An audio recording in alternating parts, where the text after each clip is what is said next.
Assalamualaikum warahmatullahi wabarakatuh.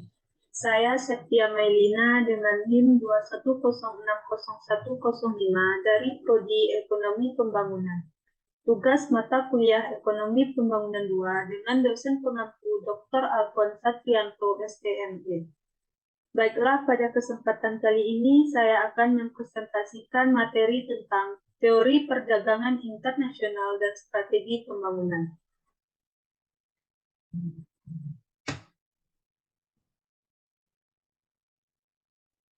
Untuk materi yang pertama yaitu globalisasi perekonomian. Melalui badan internasional seperti World Trade Organization atau WTO, globalisasi juga merujuk pada munculnya budaya global, di mana orang-orang mengonsumsi barang dan jasa yang serupa di berbagai negara dan menggunakan bahasa bisnis yang sama, yaitu bahasa Inggris. Perubahan ini mempercepat integrasi donomi dan pada gilirannya integrasi tersebut mempercepat perubahan itu. Namun dalam arti ekonomi intinya, globalisasi berarti meningkatnya keterbukaan perekonomian suatu negara terhadap perdagangan internasional, aliran dana internasional, dan investasi asing langsung.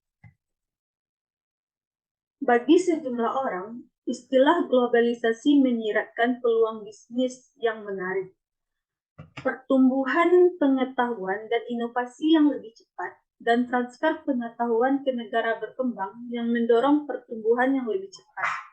Namun, bagi sejumlah orang lain, globalisasi menimbulkan keprihatinan yang serius, bahwa ketimpangan dapat bertambah baik antar negara maupun di dalam negara, bahwa degradasi lingkungan akan semakin cepat, dominasi internasional dari negara kaya dapat meluas dan menjerat, dan sejumlah penduduk dan wilayah akan semakin jauh tertinggal.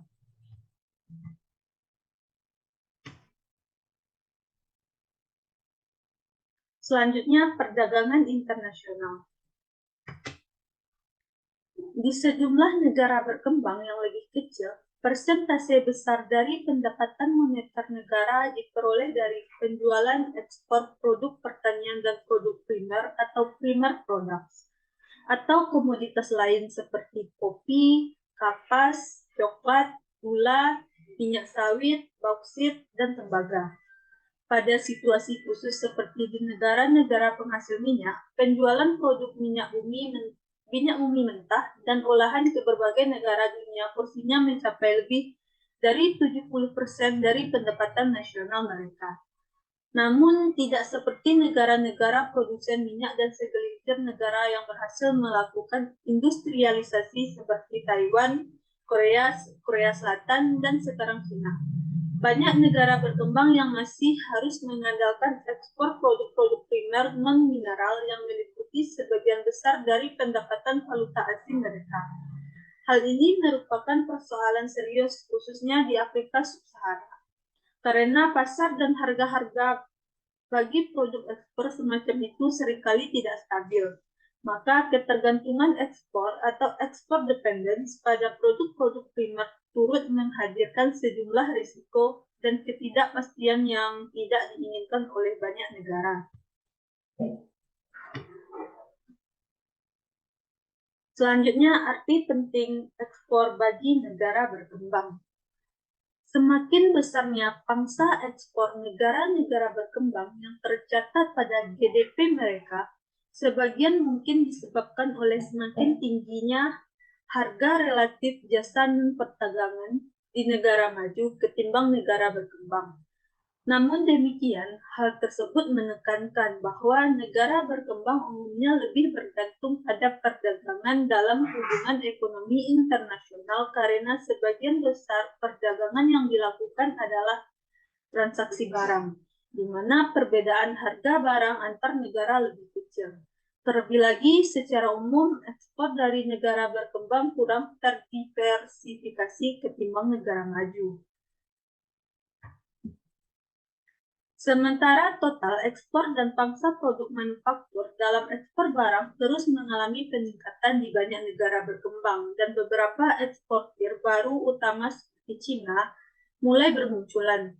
penting untuk melihat peningkatan tersebut dari sudut pandang tertentu. Sejumlah negara kecil, negara industri baru masih mendominasi ekspor negara-negara berkembang.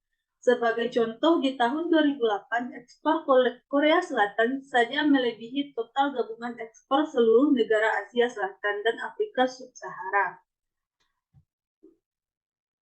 Selanjutnya, elastisitas permintaan dan instabilitas pendapatan ekspor. Elastisitas pendapatan terhadap permintaan atau income elasticity of demand. Untuk produk primer relatif rendah, persentase kenaikan permintaan atas produk-produk pertanian primer oleh para importir, kebanyakan adalah negara kaya, akan naik dalam jumlah yang lebih kecil daripada persentase kenaikan GNI mereka. Elastisitas harga terhadap permintaan atas penawaran dari komoditas primer juga cenderung rendah, artinya inelastis. Setiap pergeseran pada kurva permintaan atau kurva penawaran akan mengakibatkan fluktuasi harga yang tajam dan bergejolak bersama-sama. Kedua fenomena elastisitas ini menghasilkan apa yang disebut dengan instabilitas pendapatan ekspor atau export earnings instability, yang mengakibatkan tingkat pertumbuhan ekonomi yang lebih rendah dan tidak terduga. Selanjutnya, nilai tukar perdagangan dan hipotesis Prebisch-Singer. Hubungan atau rasio antara harga dari satu unit ekspor tertentu dan satu unit impor tertentu, istilah tersebut adalah nilai tukar perdagangan komoditas.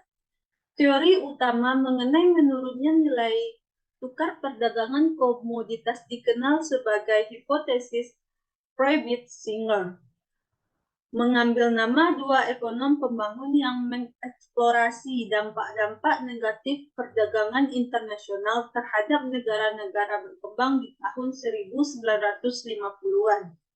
Mereka berpendapat bahwa terdapat dan akan selalu terdapat penurunan sekuler atau jangka panjang dalam nilai tukar komoditas primer dari para eksportir, akibat adanya kombinasi antara rendahnya pendapatan dan elastisitas harga terhadap permintaan.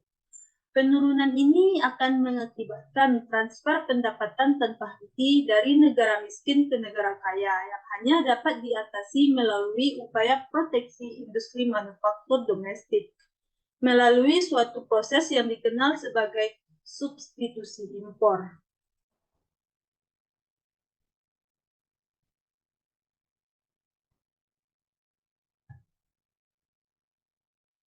Selanjutnya, keunggulan komparatif. Keunggulan komparatif merupakan produksi suatu komoditas pada biaya peluang atau oportunitas yang lebih rendah dibandingkan komoditas alternatif yang dapat diproduksi. Konsep perbedaan biaya dan harga relatif itulah yang menjadi landasan bagi teori perdagangan internasional.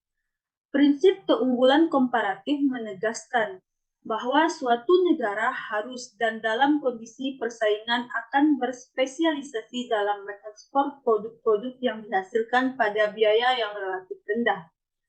Teori keunggulan komparatif klasik mengenai perdagangan bebas merupakan model statis yang didasarkan pada satu variabel faktor produksi, yaitu biaya tenaga kerja, dengan pendekatan spesialisasi itu untuk menunjukkan keuntungan dari perdagangan.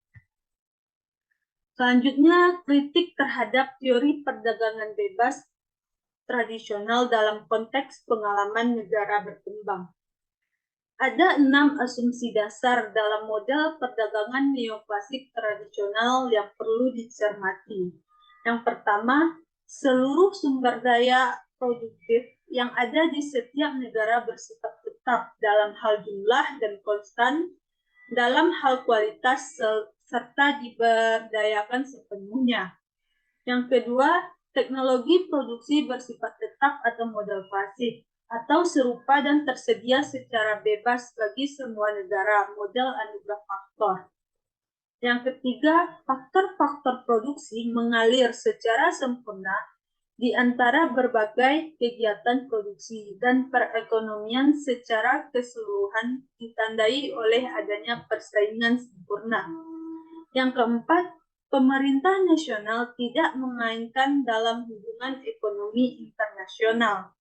Yang kelima, perdagangan akan selalu berimbang di setiap negara dan semua perekonomian senantiasa siap untuk menyesuaikan diri terhadap perubahan atas harga-harga internasional yang dialokasikan sumber daya yang minimal. Yang keenam, keuntungan perdagangan yang diterima oleh suatu negara dinikmati oleh seluruh warga negara tersebut. Selanjutnya, strategi perdagangan tradisional bagi pembangunan.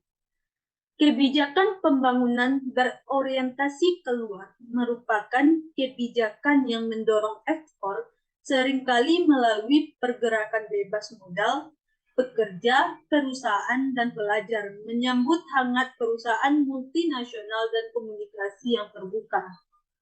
Kebijakan pembangunan berorientasi ke dalam merupakan kebijakan yang menekankan kemandirian negara berkembang termasuk pengembangan teknologi domestik, pembatasan impor, dan pembatasan investasi swasta asing.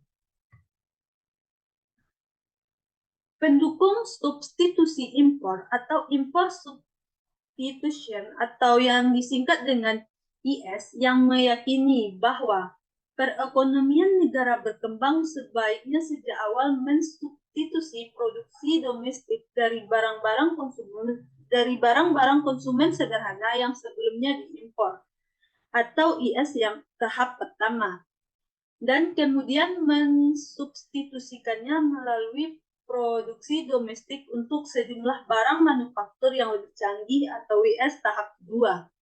Semuanya dalam proteksi tarif tinggi dan kuota atas barang-barang impor tersebut. Pendukung promosi ekspor atau export promotion atau disingkat dengan EP untuk barang primer dan manufaktur menyebutkan tentang manfaat, efisiensi, dan pertumbuhan dari perdagangan bebas dan persaingan. Pentingnya mensubstitusi pasar dunia yang besar dari pasar domestik yang sempit. Harga dan biaya yang terdistorsi akibat proteksi dan keberhasilan negara-negara berorientasi ekspor. Selanjutnya, nilai tukar valuta asing, pengendalian nilai tukar, dan keputusan devaluasi. Mentransaksikan mata uang lokalnya untuk ditukarkan dengan mata uang lainnya atau valuta asing dalam pasar valuta yang resmi. Nilai tukar resmi biasanya dinyatakan dalam dolar AS peso, rial, pound, euro, rupiah, baht, atau yen per dolar. Nilai tukar resmi tidak sepenuhnya ditentukan pada atau mendekati harga ekuilibrium ekonomi dari pertukaran falas, yakni tingkat di mana permintaan domestik atas suatu mata uang atau valuta asing seperti dolar akan sama dengan penawarannya tanpa ada regulasi atau intervensi pemerintah. Tanpa adanya intervensi dari regulasi pemerintah yang efektif dalam pelaksanaan pertukaran valuta asing oleh warga negaranya, nilai tukar yang ditetapkan terlalu tinggi memiliki kecenderungan untuk memperparah neraca pembayaran dan beban utang ke luar negeri hanya karena sistem tersebut membuat harga impor murah sementara menjadikan harga ekspor lebih mahal. Defisit pembayaran kronis yang diakibatkan oleh aktivitas transaksi berjalan ekspor dan impor mungkin dapat diringankan oleh devaluasi atau devaluation mata uang. Definisi sederhananya yaitu mata uang suatu negara akan berdevaluasi ketika nilai tukar resmi di mana bank sentral negara tersebut bersedia menukarkan mata uang negaranya dengan valuta asing ditingkatkan secara tiba-tiba. Sebaliknya, depresiasi atau depreciation mata uang merujuk pada penurunan daya beli mata uang domestik di pasar dunia relatif terhadap pasar domestik secara bertahap. Selanjutnya, pendekatan strategi industrialisasi terhadap kebijakan ekspor.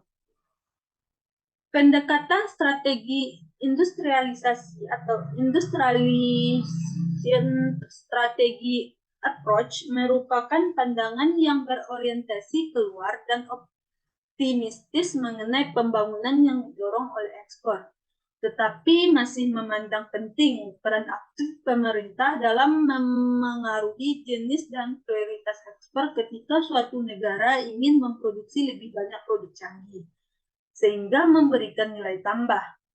Pendekatan strategi industrialisasi pada awalnya merupakan suatu studi empiris, tetapi telah berkembang menjadi sebuah teori untuk menjelaskan mengapa strategi intervensionis atas ekspor dapat mempercepat pertumbuhan dan memperbaiki hasil pembangunan ketimbang pendekatan perdagangan bebas semata.